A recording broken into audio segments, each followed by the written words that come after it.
Hello, my name is Emily Burlinghouse, and I'm the Director of Policy and Research at Chambers for Innovation and Clean Energy. Chambers for Innovation and Clean Energy, or CICE, is a network of over 1,300 chambers of commerce and economic development organizations that works to advance the clean energy economy. We focus on promoting clean energy policy and programs that advance competitive markets, reduce costs for consumers, and maintain the security and reliability of energy supply. Founded and led by some former chamber executives, CICE works with both large and small chambers and associations throughout the United States, across red and blue states, and urban and rural communities. Today, we look forward to hosting a panel of experts for a discussion on the importance of grid reliability to attracting and retaining regional business growth. While it may be easy to associate the term grid reliability with resilience during extreme weather events, making sure that the power stays on through storms, hurricanes, heat waves, etc., it actually encompasses much more. In a world where companies are increasingly prioritizing access to a reliable grid as part of their investment, relocation, and expansion decisions, a region's ability to ensure that companies, especially those with large energy needs, such as manufacturing, industrial, and chemical companies, have access to clean, local, and reliable energy. Chambers and economic development organizations have a huge role to play in keeping pace with these business trends and ensuring that their region doesn't get left behind. Fortunately, today we have experts with us who represent both regional economic partnerships responsible for attracting and retaining businesses in their regions, as well as a site selector with firsthand knowledge of some of the energy and reliability related expectations that companies have when making investment decisions. Through this webinar, CICE aims to equip chambers of commerce and economic development organizations with the tools to help local businesses and communities maximize the benefits of clean and reliable energy. This is a chance for panelists to share the economic job growth and big business attraction and retention opportunities for maintaining a reliable electric grid, and for you, the audience, to ask questions about why this topic might be relevant to you. We appreciate you all for joining us today and thank our panelists for taking the time to participate in and promote the event. Before we begin, a few housekeeping items. While our panelists are not able to see or hear you, we encourage you to submit questions via the Q&A function at the bottom of your screen, and we will do our best to address them periodically throughout the event. As this webinar is being recorded, it will be available on our website and YouTube channel after the event. With that, I would like to welcome our panelists to the screen.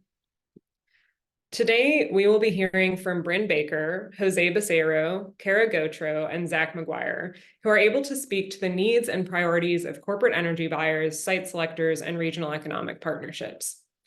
Bryn is the Senior Director of Market and Policy Innovation at CEBA, the Clean Energy Buyers Association, a community of over 400 energy consumers and their partners that includes major businesses like Amazon, Airbnb, Chevron, Coca-Cola, and General Motors, to name a few.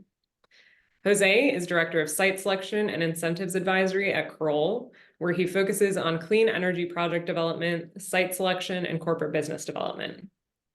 Kara is Senior Director of the Houston Energy Transition Initiative, HETI, at the Greater Houston Partnership, where she leads HETI's work on industrial decarbonization, power management, and advanced recycling to help achieve profitable low-carbon solutions for businesses in and around the Houston area.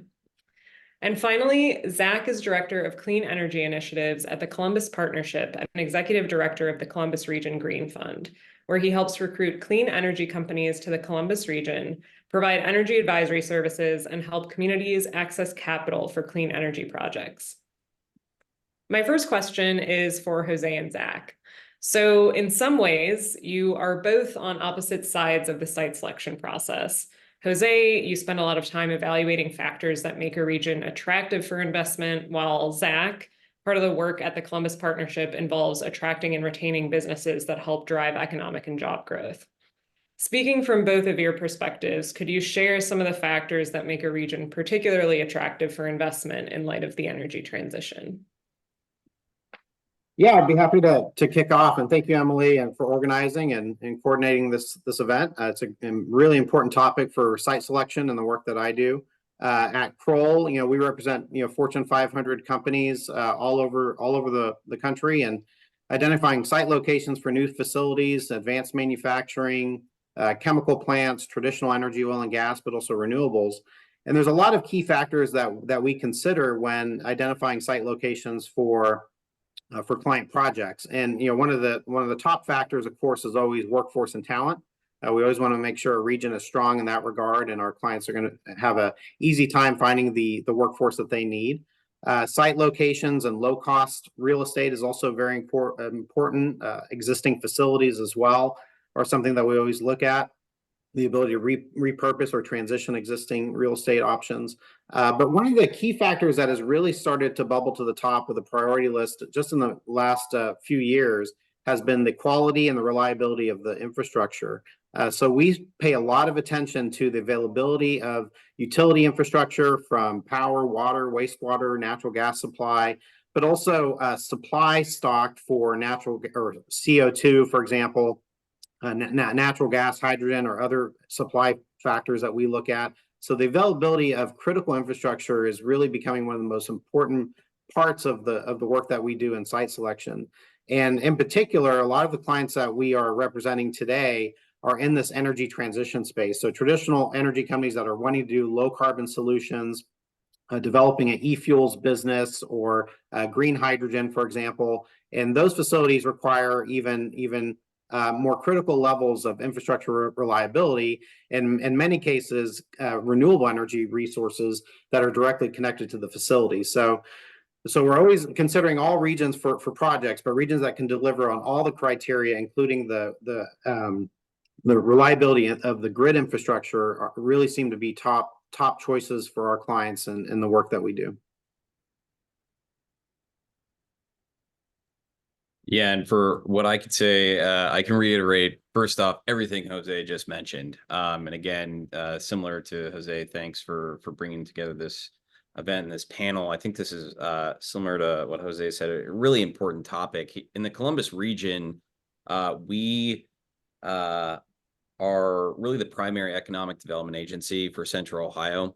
We're one of the 7 Jobs Ohio partners. Jobs Ohio is the state economic development agency for Ohio.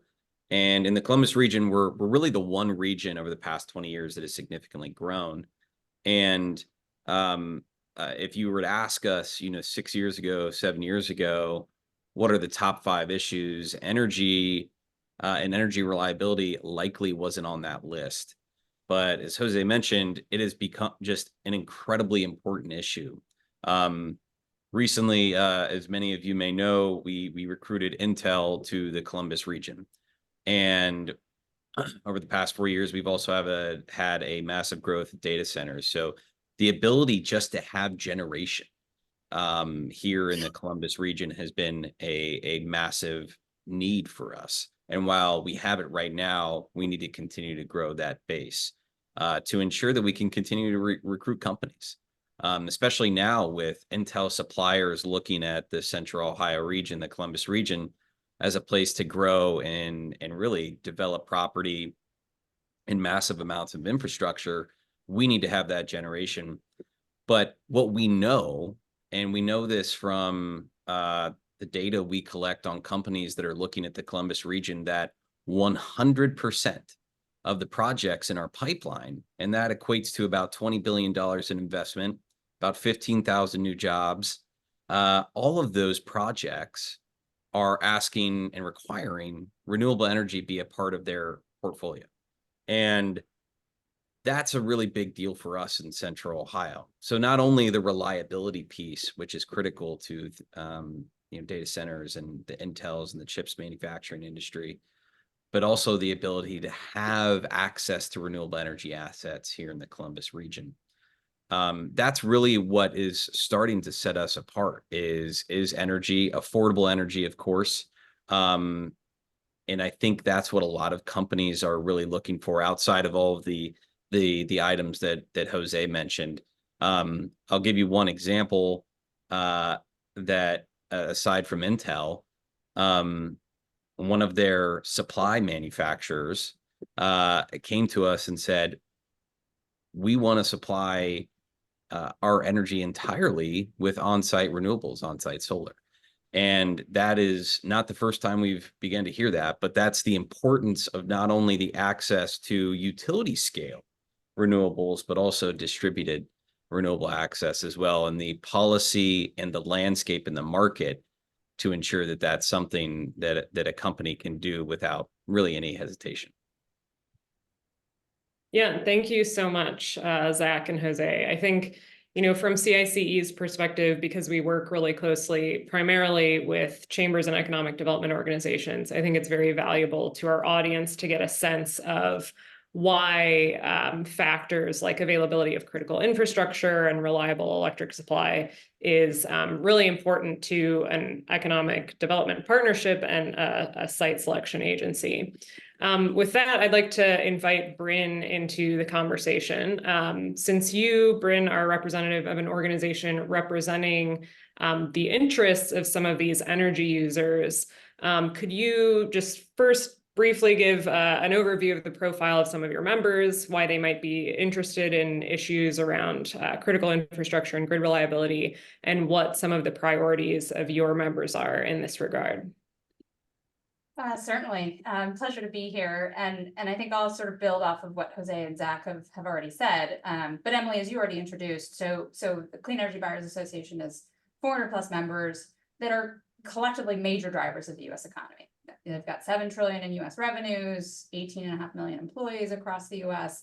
And the common denominator, as you've already heard, but for being a member of CEBA, is this commitment to decarbonize the power sector. So we cover commercial, industrial, institutional, a fifth of the Fortune 500. Basically, every major business sector from tech, retail, hospitality, pharmaceuticals like Johnson & Johnson, heavy industry like Dow, mining like Freeport, McMoran, cities, hospitals, the entire Department of Defense and much of the federal government. And that common denominator is access to clean, but as major energy customers, they care a lot about cost and reliability of the grid. Like any customer, approximately 0 are interested in an unreliable grid. And so as a community of energy customers, our priorities are really around advancing and helping to create a modernized power grid that is reliable and clean and decarbonizing in the most cost-effective manner. And I think as we've seen this trio of recent legislation, the Bipartisan Infrastructure Law, the CHIPS and Science Act, that's really driving semiconductor manufacturing, obviously the Inflation Reduction Act, that's driving a massive amount of new investment since 2021. It's approaching $500 billion in over 200 new industrial manufacturing facilities across the country. And that means that demand for electricity is going up. There was a recent report that looked at 2022 data. So this is conservative, saying we're looking at 38 gigawatts of new demand for electricity over the next 5 years. That's like adding 4 New York cities. There was another government report that put the 10-year forecast at 90 gigawatts of new load. And just this morning, I heard an absolutely staggering figure that the multi-state utility AEP, so this might be affecting you, Zach, that utility alone testified that they have 98 gigawatts of new load in their interconnection queue now. So, and no, you didn't mishear that. That was gigawatts today. So that's coming from data centers, which were already growing and now exponentially with the advent of AI. Pre-last year, we weren't even talking about ChatGPT, but every time you look up something on ChatGPT, it uses 10 times the amount of energy as a regular Google search. Reshoring manufacturing. 2 weeks ago, Century Aluminum announced the first aluminum smelter in the US in 45 years, with a location to be picked somewhere in the Mississippi River Basin based on access to clean energy. You've got semiconductors popping up in regions of the country. Obviously, this is not all even everywhere. And then certainly over the longer term, you've got large amounts of building and transport electrification that's going to contribute to roughly needing to double the size of our grid. So when folks are coming to Zach and Jose saying we're worried about infrastructure, that's a today problem. And now we are talking about just absolutely massive growth over the horizon. So in our view, I mean, we should get into some of the near-term things that really need to be present, like sort of in the next 5 years. But in our view, there's 2 big things that really need to happen institutionally or system-wide to underpin a least cost expansion of clean energy to accommodate all of this growth. One is we need well-designed, well-functioning, organized markets everywhere. So so-called organized markets serve 2/3 of the US power system today. They have a demonstrated track record of reducing emissions faster, incorporating innovative technologies faster, reducing customer costs by billions annually, just through more efficient grid operations. That's going to be key. Second, we're going to need to double to triple our transmission capacity. These are the big high voltage transmission lines that carry lots of power over long distances. But essentially every model that optimizes how to decarbonize the power system at least cost reliably finds that we need to significantly increase transmission to be able to incorporate and balance these greater amounts of renewable energy, but also all forms of generation. That also to maintain system reliability at lower cost by balancing these resources and sharing power across regions, especially in the face of increasing extreme weather. So I think the biggest takeaway from all of this is that, after decades of flat electricity demand, it is going up again because we are consciously trying to build the industries of the future here. And we're trying to site the data centers that are going to underpin AI, which is the digital economy of the future, here. And those industries want it to be clean. And so we're going to have to figure out how to meet that three-part stool of reliable, affordable, and clean. Wow, those are some great stats, especially pretty wild knowing how much energy you use when you use ChatGPT or other AI. So obviously it's great that there's so much investment in the energy transition and infrastructure from transmission and data centers, new forms of generation, et cetera. But again, from the perspective of chambers, economic development organizations, we want to make sure that all this new investment is contributing to job growth in some ways. So I'd like to direct a question to Kara from the Greater Houston Partnership. So sometimes the direct connection between all this investment and job growth can be a little bit unclear. But obviously the reality is that a growing number of large tech companies, as Bryn has mentioned, as well as industrial energy users, are seeking clean, reliable local power. From your perspective as a representative of the Greater Houston Partnership, could you speak a little bit to some of the examples that you're seeing of companies in the Houston region or companies that are looking to invest in the Houston region? How do they have the power to be major employers or drivers of regional economic growth? And how do they balance that with the need for local, reliable, clean power? Yeah, thanks, Emily. That's a great question, and thanks so much for having me on the panel. I will absolutely build on the great comments made by Bryn, Jose, and Zach. As you mentioned, I represent the Greater Houston Partnership. For those of you who are unaware, we are the primary business and economic development organization covering the metropolitan service area around the Greater Houston region. And the specific initiative that I work in is HEDI, or the Houston Energy Transition Initiative, is an industry-led strategic initiative of the Greater Houston Partnership that was launched in 2021 with a mission to really position Houston to not only be the existing or legacy energy capital of the world, but also to be the global leader in the transition to what we refer to as an energy abundant and low carbon future. And our membership at the partnership is more than 900 member companies that span, across all sectors of the economy.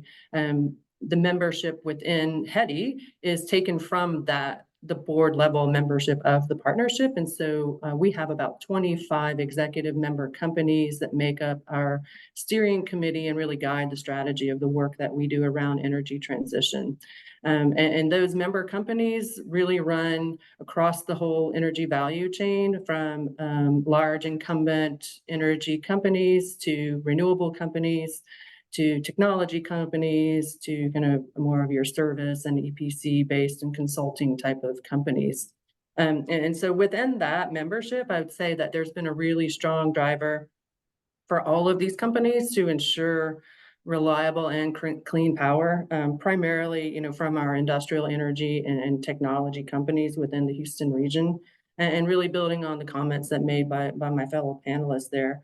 And so our work in HEDI on power management was actually stood up about a year ago at the request of our industrial energy technology and utility companies, because they wanted us to develop insights around changes in electricity demand, both over the short term, so a 2030 outlook, and then also a 2050 longer term outlook, through a series of scenarios that would really help them with their long-term business planning and investment decisions. And so we took an approach to think about electrification both directly and indirectly across the industrial, transportation, and building sectors. And so thinking about variations in terms of the amount of electrification, if you will. So considering direct electrification from renewables, also considering the new hydrogen economy, and so what that could look like in terms of the impact of electrification on the region.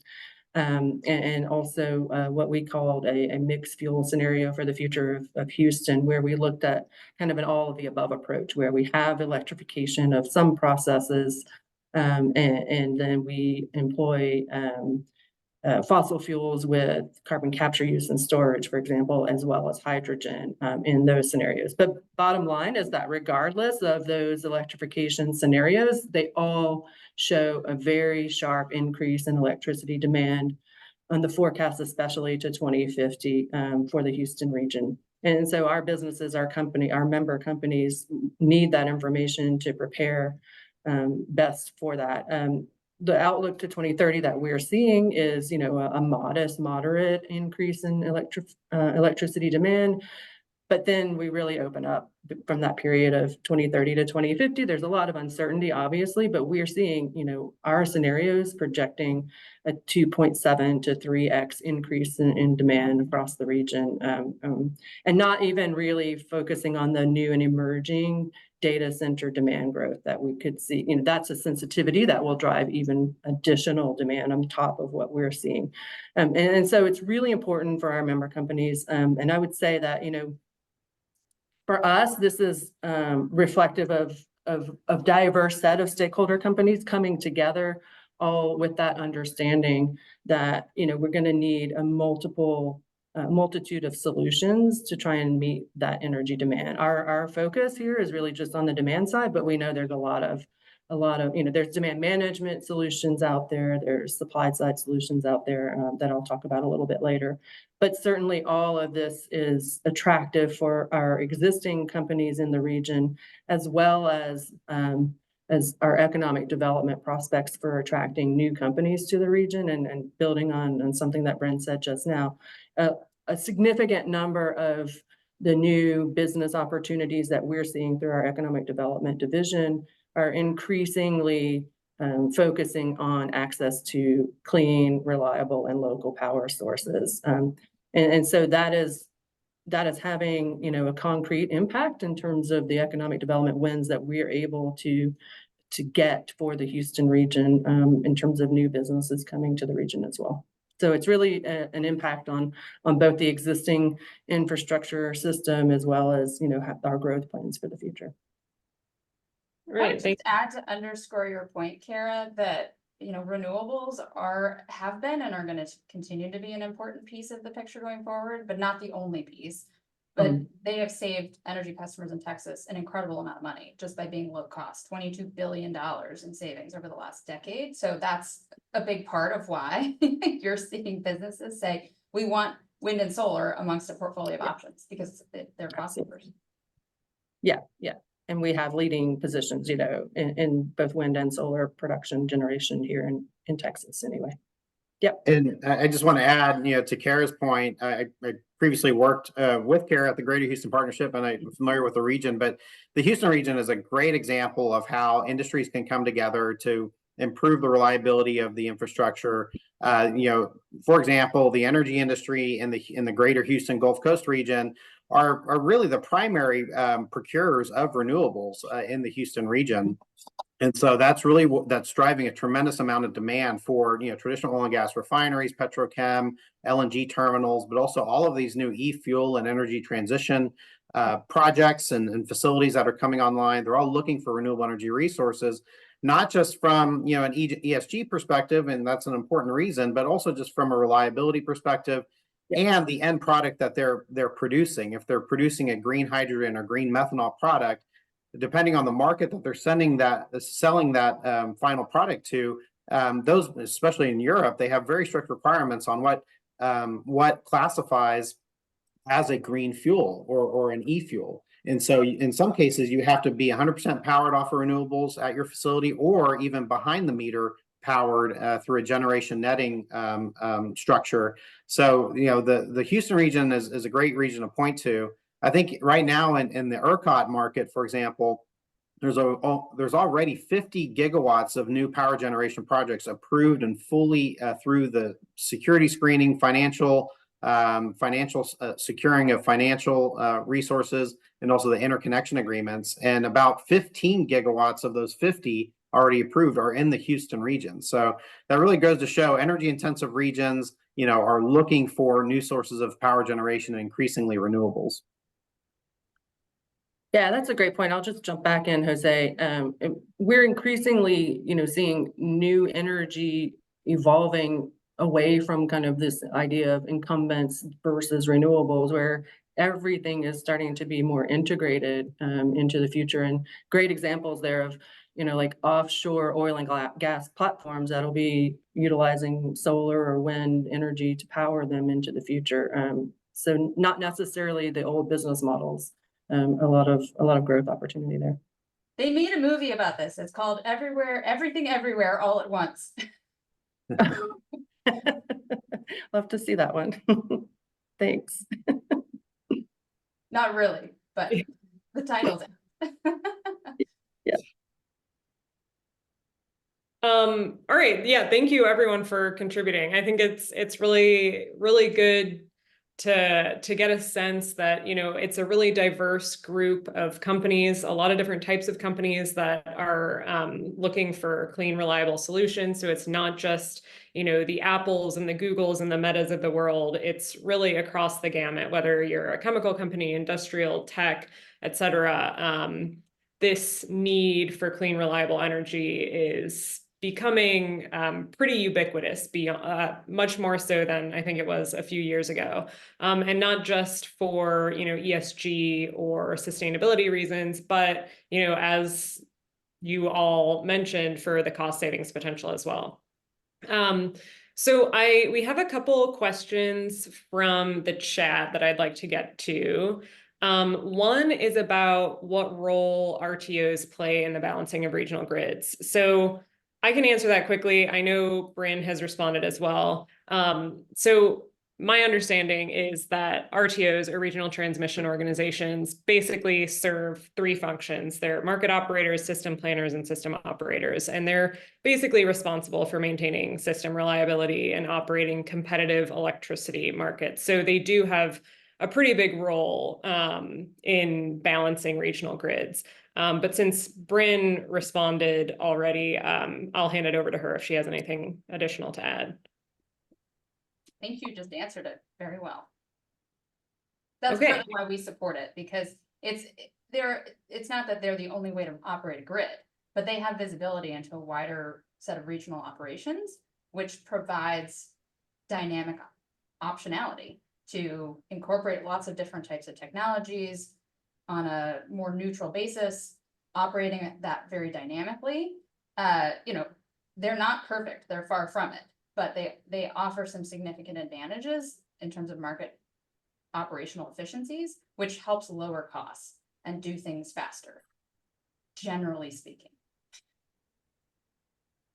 We have a lot of lessons we can learn from ERCOT, I think, in terms of how they both integrate new generation sources and how they're dealing with load interconnection queues. How fast those things move is actually quite uneven across different types of RTOs. Yeah, something related to Bryn's comments there in the site selection world, you know, knowing what utility market you are considering for a project is really critical, and understanding the market rules, how you're able to integrate renewables, whether there's flexibility there to integrate, you know, solar and a combination of solar and batteries or wind and batteries, So the flexibility of the utility market is really, really critical to site selection. I know there are some areas of the country that have more flexibility, some don't, that are more regulated. For example, ERCOT is a great example of a deregulated market for the most part outside of the munis. Some co-ops are actually very flexible.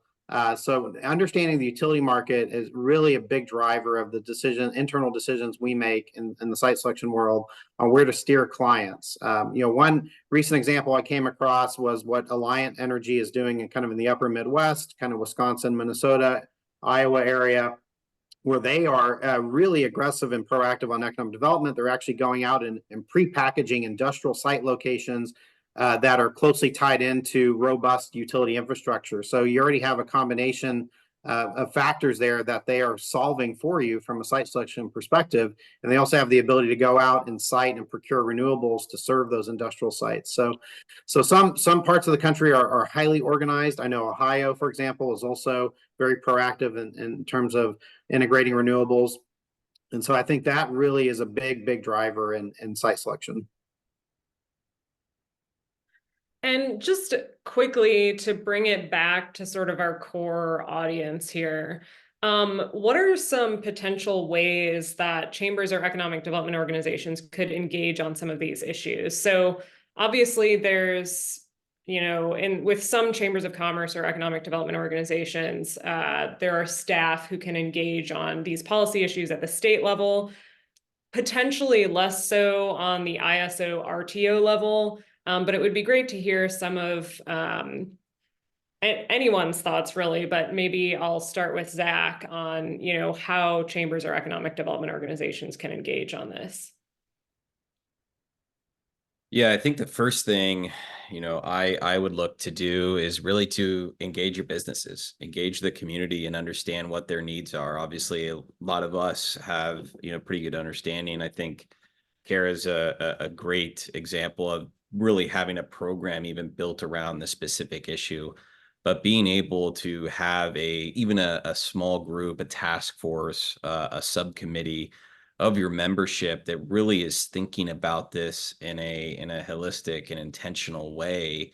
Because at the end of the day, if you have the data and the information readily available, you then, as many of you on the call know, you can start engaging policymakers at the local level, the state level, really representing, your base, your membership. But I think it all starts with that, being able to understand what the needs are, document that, and then use that information to go to the decision makers that can influence what's available to you from either a regional perspective, a state perspective, and that might be policymakers, that might be your utility. But being able to really have the information first and foremost from your membership is really critical. That's been really important for us, especially as we influence policy or try to influence policy as best as we can here in Ohio. Because it's a mixed bag when it comes to energy in the state of Ohio, but being able to ensure that companies, which I mentioned earlier, all of which who we're recruiting want renewable energy, have a fair market to ensure they can go out and buy renewable energy as close to their facilities as possible, which means either in the Columbus region or within the state of Ohio. But I think that's the first step, at least in my mind, of what we did here in Columbus a few years ago, is create a small subcommittee of companies that are really interested and have a lot of needs as far as energy is concerned, get their feedback, grow that sort of database of information from them and use that to influence what you can. Yeah, I'll jump in as well and build off of Zach's great comments there. I think one thing that we've learned along the way, as we have been convening this pretty diverse group of member companies, is to find opportunities to collaborate and engage with the broadest set of stakeholders possible. And our membership, like I kind of mentioned before, includes utilities, includes incumbent energy providers, includes renewable providers and technology companies. We also have an advisory board that we have intentionally reached out to that includes members of the local, public sector, nonprofit organizations, environmental organizations, academic institutions, to really bring in as many voices to the table as we can that represent the Houston region, right? So what are the business drivers, for these energy transition, electrification projects? What are the community voices and what are their needs? And how can we support at the local level? So at what the city of Houston and Harris County in particular, what their goals are around climate action plans and sustainability plans as well. And so that builds a coalition, I think, of strength in that respect at the local level. And I would say at the state level, we've found that it's really about finding specific issues where you can drive consensus. So where there's consensus amongst this really broad set of stakeholders is where you'll find the best opportunities to advocate for policy and regulatory as well at the state level. Just be honest that we've had mixed success in that space, but that's, I think, our biggest learning so far at the state level. And I'll just add as well, since you mentioned it, at the federal level, we have been engaging directly with several federal agencies that are relevant, I think, in this space. So the Department of Energy, for example, has come down to visit us, I think 7 or 8 times over the last year. And we've hosted, senior delegations from the Department of Energy and various offices within the Department of Energy as well, to engage them directly with business leaders, with community leaders, so that they have a better understanding of what the needs on the ground are in the Houston region, and that companies and the broader community and even our local leaders have a better understanding of the opportunities and the incentives that are being offered at the federal level. I think Bren mentioned already about, the IIJA opportunities, the bipartisan infrastructure law, and especially the IRA, the opportunities with the IRA. So I think those are some of the lessons that we've learned along the way to help, really drive advocacy around some of these energy policies. And I guess I would just add, helping keep the lines of communication flowing between chambers and decision makers and policymakers, sort of all up and down that locality up to the state level and beyond. Because as you've been hearing, I mean, businesses that want clean energy, it's not a passing fad, but the dash to gas to meet all of this load growth is real and very understandable, because gas is cheap today. We know how to build gas plants quickly, but this isn't just a 5-year race. This is about setting up to build and maintain these industries over the coming decades. And so localities that can really provide line of sight into how you're building and providing that triple win of clean, reliable, and affordable by getting all of those baseline systems right. That means competitive bidding and markets that folks can procure within, that we're advancing transmission plans and doing integrated planning, and that we're looking at a full portfolio of options to meet this load growth in the short term, but definitely in the long term. And there's a lot that I think local governments and state governments can do to just communicate with each other and hear from chambers as well, that this is what businesses want and that we need to be building the infrastructure and the plans for not just gas. And I think the transactions from the corporate space just prove how real this is. They've transacted for over 77 gigawatts of new carbon-free capacity in the last decade. That's equivalent to about 40% of all the carbon-free capacity that we've added in the US in that same time. So this isn't going away. And this is really the way to provide those businesses looking for electrons to say, come here, we've got it, and we can give you that stable business environment and clean electricity.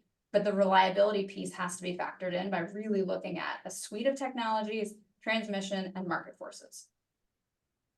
Yeah, I'll add a little bit on that perspective, having worked for 2 regional chambers throughout my career, but now being on the site selection side and understanding ultimately what drives decision-making and site selection. And I have to say, one thing the site selection world could really use help from the regional chamber world on is advocating that clean energy is a bipartisan issue. It's a pro-jobs opportunity, and it's an opportunity to create positive economic development and prosperity for regions and states. And I think, I think in Texas especially, it really gets caught up at the state level as being more ideological issue on one side or the other. And a great example of that is at the state level. One of the biggest incentive programs we have in Texas is a school district incentive program. It's by far the biggest component of your property tax bill. So offsetting school property taxes is really critical for large industrial capital intensive projects. However, the state legislature recently has decided to eliminate renewable energy projects from eligibility for the school district incentive program, and it's purely driven off of politics and not financial or economic development perspectives. Unfortunately, we've had to steer clients away from Texas for that very reason. We represent a lot of renewable energy clients on the project development side, also on the manufacturing side and equipment assembly side, who want to come to the U.S. To take advantage of some of the domestic content tax credit opportunities through the IRA. However, in Texas, now that we can't incentivize renewable energy from a school property tax incentive perspective, we can't advise clients to look at Texas anymore. So this is really being driven purely off of politics and not really thinking in terms of jobs first, economic development first, and attracting new investment first, which is the critical argument of renewables. Even the oil and gas industry, as I mentioned earlier, is looking for renewable energy options to power their own facilities for a number of different reasons. I mean, this is all about jobs, and we really need the help of the regional chambers to push that message up to the state level, but also the federal level. And I'll add on here. I mean, this is actually one of the biggest, I think, value adds of clean energy and reliability. I mean, Bryn has shared a lot of the numbers. I mean, this is only going to grow. So who's making the solar panels? Who's making the inverters? I mean, there's an incredible economic opportunity as well. One of the things we're most excited because everything that Jose, Bryn, Kara have laid out is, there's incredible windfall from the federal government in terms of funding. There's just a huge demand growth. Are you in a position where you can capture that opportunity? One of the things it's not as big as the Intel project, and we like to talk about Intel a lot here, but the other is Invenergy and Longi, one of the largest solar manufacturers in the world, teamed up and is building what will be this year the largest solar manufacturing plant in the United States, here in the Columbus region. That's because there's just an incredible amount of demand for solar. And they saw an opportunity and we were able to capture that. So there's this economic development, jobs creation piece purely from the demand and the incentives coming from the feds. There's also, I think, a massive piece of the puzzle is if you're able to deploy clean energy also in your region, your state, there's an incredible amount of job opportunity there. We did a study just 2 years ago that estimated with our current growth in just solar alone in Central Ohio, we have the opportunity to add 3,000 permanent new jobs. And that's just with current growth. So being able to really understand, to Jose's point, is what is the economic development potential, the job creation potential of the clean energy transition, grid reliability upgrades to your region? Because going back to what Jose was just mentioning is like, you have to have that data, you have to have that information when you go to elected officials, because unfortunately the reality we're in is it has become partisan, but job growth, economic development is typically one of the most efficient ways to sort of cut through the boundaries of partisanship and make it bipartisan. So I wanted to point that out too, is that the job creation potential, both on the deployment of clean energy and the manufacturing of clean energy and grid services and upgrades and infrastructure is really huge for any region or any state. Yeah, and just one more I wanted to add on that is, after especially after extreme weather event scenarios, such as Winter Storm Uri, where if states and regions don't respond appropriately to developing new policies, implementing new policies, and making it more flexible for companies and industrial users, industrial customers, to really take control of their own infrastructure from a power perspective.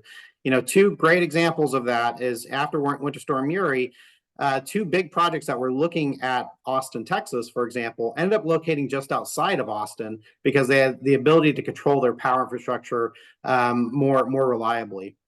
And those two projects are the Tesla Gigafactory and also the Samsung chip manufacturing plant. And because, you know, Samsung had direct experience being inside of Austin during Winter Storm Uri, where they were not on a critical load circuit, and they unfortunately their power was shut off for over a week, they ended up losing over $400 million retooling that factory and getting it back online. It took about 45 days for them to get back online. They lost $400 million in the process. So if cities and regions and states don't respond appropriately, you lose jobs, you lose opportunities, you lose economic development progress. I was going to pile on one more time and say two more things. One, I think back to this point of just how significant and real the demand for clean, firm power is. A couple weeks ago, there was an RFI that was released by Microsoft, Google, and Nucor, a steel manufacturer. So a really interesting partnership, basically soliciting who can give us a sense of the economics for clean, firm power across a range of technologies. And that includes advanced technologies like advanced geothermal and SMRs, but other, you know, readily available options. So I think that just underscores how even companies are now self-organizing to go to market to say, this is what we need. The other thing I think, because there's a couple questions in here about how do we confront siting regulations and bans that are popping up all over blocking these types of projects. And I guess back to the question of where can chambers be helpful, I think being a voice to say clean energy is a requirement for economic development. And that we're turning that NIMBY, not in my backyard, into YIMBY, yes, in my backyard, because that's the key to capturing this economic growth. And chambers communicating that, I think, can be really helpful in confronting some of these local bans and state bans that are popping up all over the place. Yeah, Bryn, thank you so much for bringing that up. I was just about to ask that question in the chat. This is a great question about some of the challenges around bans on utility scale solar and storage. This is also an issue that we engage a lot on at CICE, and I think there are ways to mitigate some of the challenges that communities might have with utility scale solar without outright banning solar in particular counties or townships. And I know this is something that has been a big focus in the state of Ohio as well. So I don't know if Zach wants to speak a little bit to that, but the question specifically is, what are some of the solutions that you are exploring, like a state standards for project development or localities or efforts to ban the ban? Yeah, it's a great question, and I wish I had a perfect answer to give you. Unfortunately, we don't. But you know, you highlighted, you know, here in Ohio, through some state regulation that passed within the past couple of years, and counties now have the ability to essentially eliminate renewable energy, specifically utility scale solar, from being developed in their county. And what we've done to try to mitigate this, at least in our region, we represent 11 counties here in the Columbus area, about 2.3 million in population, is going to each one of those counties, the elected officials there, the county commissioners, the local reps, the local state reps, and frankly, Congress people, on the economic development opportunity. So what we talked about earlier, you know, being able to have that data and information to go speak intelligently to elected officials with what we assume is a bipartisan issue. You know, you'd be as Bryn pointed out, you know, it's sometimes not as bipartisan as you would expect in certain localities, but being able to take data information on the economic opportunity from a job growth perspective, a tax-based growth perspective for schools, libraries, fire, police, and present that in a way where officials are actually informed. That's how we're approaching the issue here in Ohio. We're working with American Electric Power, AEP was mentioned earlier, the governor's office, really in Jobs Ohio, which is our state economic development agency, really to build some resiliency within our own sort of policy ecosystem for the energy sector, because right now, from a locality standpoint, it really is under attack. So, again, I think the strongest sort of weapon in our toolbox, if you will, is ensuring we have the right data and information, both from a private sector community standpoint on what the needs are for companies that we're recruiting, companies that are already here, institutions that are here, like Ohio State University, what their needs are, but then also what's the growth potential here? What's the tax-based growth potential here for localities, counties, townships, et cetera? That's how we're going about it right now. I think there's a lot more we could do, or trying to do rather. But we need everyone informed and educated, and that's the part of the process that we're in right now. Yeah, I think we could speak for at least another hour just on some of the challenges and solutions to commercial and utility scale solar. But we have a couple other questions that I'd like to get to. Two specifically are related to transmission. So I think, as every panelist has mentioned, it's sort of an all of the above approach to ensuring reliability. It's not just focused on generation. There are a lot of other solutions, whether it's demand response, alternative technologies, transmission and distribution upgrades, other technologies that facilitate transmission and distribution, but maybe don't require completely replacing or building new transmission. So one of the questions here is many of the transmission lines in the Northeast specifically, but this applies, I think, to every region in the US, are old and in need of upgrading. How does that impact the grid in the region? So that's one that I think anyone would be well equipped to answer. And then one other, do you see states incentivizing behind the meter battery storage for facility reliability to provide grid capacity in the short term alongside longer term transmission upgrade timelines? So Bryn, I will start with you on the first question. Yeah, I'll start with the first one because it's certainly not a problem unique to the Northeast. I mean, I think a lot of our transmission infrastructure is 50 to 70 years old. And that's part of the problem. It's not just that it's old, but we have insufficient capacity. And it's really challenging to build new transmission lines. The average time it takes to build a new major transmission line is 12 years or more. And so part of the reason is that our planning processes aren't working. There's some things happening at the federal level to streamline those processes and help make them happen faster. I think that's promising, but at the end of the day, it's about recognizing the need to build new transmission because it lowers customer costs. Right now, almost every region that has grid constraints, customers are paying a lot more because of curtailment costs and grid congestion than really they could be or should be. So I think it just, the point you're making points to the necessity to modernize our grid infrastructure in large part by recognizing that we're going to need to build new transmission lines and we're going to need to say yes to that. But I should also say, there's also huge opportunities, especially in the short run, to use more advanced transmission technologies, whether that's reconductoring lines or grid enhancing technologies, sort of collectively can get almost 40 to 50% more out of the existing lines. So a huge piece of this has to be getting the incentives right for utilities to do this, because we can use a lot more of the existing system while we're trying to build out more generation capacity.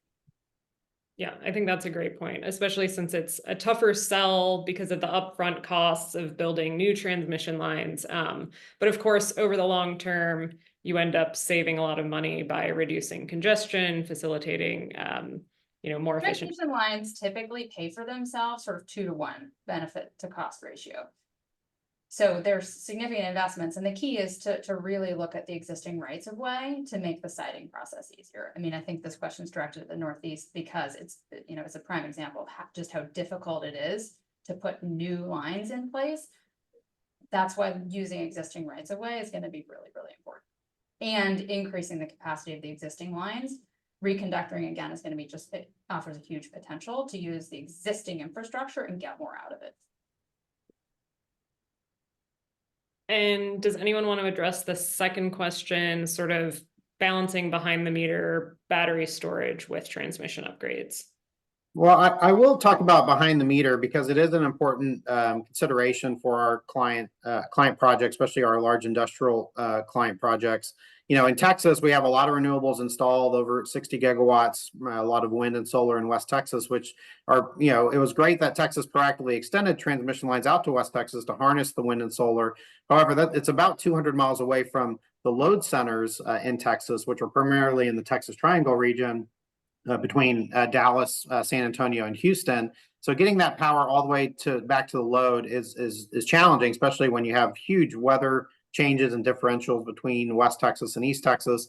So the one trend we are seeing right now in the site selection world is building the renewable capacity closer to the load, and even in many cases behind the meter, or what's called generation netting. So connecting to the substation that serves the industrial load. And so having an energy market that allows for that flexibility is also really critical. And one important aspect to being able to connect behind the meter, whether it's solar, batteries, or even combined heat and power, in rare cases, wind, maybe for a Bitcoin mining operation. But industrial loads, industrial customers have the ability to offset their peak demand charges on their bill. At least in ERCOT, roughly 50% of industrial customers' bill are made up of peak demand charges, which are calculated over the course of the year. During the peak demand months of the year is when ERCOT will assess those peak demand rates. And so stringing your own private transmission distribution system and power generation behind the meter, you can avoid a lot of these peak demand charges. So that's really critical for our industrial clients who are looking to offset their operational costs in any way possible, including on their power bill. I would just underscore, I think we're in the world of we're going to need it all. We're going to need behind the meter solutions. We're going to need front of the meter solutions across a whole range of technology options. And it may be heresy to say, but it's going to be almost impossible to overbuild in the world that we're headed into. Yeah, and I'll just chime in as well that we're also within our industrial energy member companies also seeing a lot of interest in behind the meter solutions. So it's definitely a hot topic. All right, thank you. So I think we have time for one final question. We have one here about strategies to evaluate access to infrastructure and availability of renewable energy. So obviously, building it out is very important, but maybe Jose, this question is well suited to you as a site selector, if I'm understanding it correctly. Specifically, what strategies do you employ to evaluate that access to infrastructure and availability of renewable energy? Yeah, I mean, this really comes back to, you know, what are the market dynamics? Does the energy market that we're looking at, the ISO, the transmission distribution utility that we're communicating with, will they allow for third-party generation on their grid, on their distribution system? Will they allow for rooftop or battery storage on site? So all these are important factors that we evaluate up front and before we start shortlisting sites for projects. And you know, again, as I mentioned earlier, some energy markets, utility markets are more flexible, some are not. And some honestly just don't have the renewable energy resources available. So really, in some ways, it's kind of luck of the draw. But really, the industrial facilities that we are looking to site are primarily in states with strong renewable energy resources. And so that's a big part of our consideration. Got it. Well, I think that is a good note to end on. Thank you so much to all our panelists. This was a fantastic discussion. You made it very easy for me as a moderator. Thank you also to all the audience participation. We had some great questions. I'd also like to thank my colleagues at CICE, especially Ann Feldhusen, Michaela Rodriguez, and Greg Roth for supporting. As a reminder to everyone in the audience, this event will be available as a recording on our website and our YouTube channel within coming days. And keep an eye out on our website for upcoming events, our Chambers in Action series, and a variety of policy briefs and analysis. We also encourage you to subscribe to our newsletter, which you can find on our website at chambersforinnovation.com/connect. And please also get in touch with our participating organizations, including the Columbus Partnership, Greater Houston Partnership, and CEBA, to learn more about how Chambers economic development organizations and trade associations are prioritizing grid reliability in your region. We hope that you all found this webinar useful, and we look forward to seeing you at future in-person and virtual events.